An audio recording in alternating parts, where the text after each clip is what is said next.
அம்மா போனப்போ first information எனக்கு தான் கொடுத்துருக்காங்க.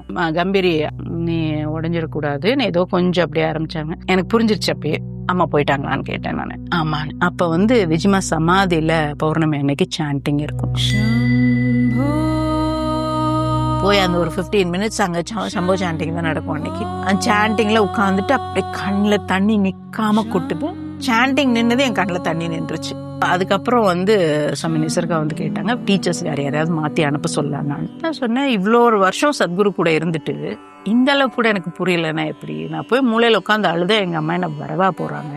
சரி நான் போயிடுவேன், எனக்கு கொஞ்சம் செட்டில் ஆக டைம் மட்டும் கொடுங்க. 11:30 மணிக்கு படுத்துட்டு காலையில 5:30 மணிக்கு கிளாஸ்க்கு 4 மணிக்கு எழுந்து கிளம்பி போயாச்சு.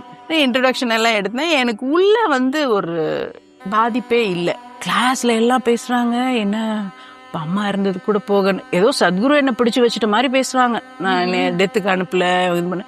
எனக்கு ஒண்ணுமே புரிஞ்சுக்க முடியல, என்ன நடக்குதுன்னு தெரியல. மக்கள் அப்ப இருந்து இப்ப வரைக்கும் எல்லாமே அப்படிதான். நான் தான் அந்த சீன்ல இருக்கிற பர்சன். எனக்கு என்ன நடந்ததுன்னு என்னை விட பக்கத்துல இருக்கிறவங்க கதை ஏகப்பட்ட கதை பேசுவாங்க. நான் எவ்வளோ பொசசிவான ஆளு, எவ்வளோ அட்டாச்சான ஆளு, எவ்வளோ எமோஷனலான ஆளு எனக்கு தெரியும்.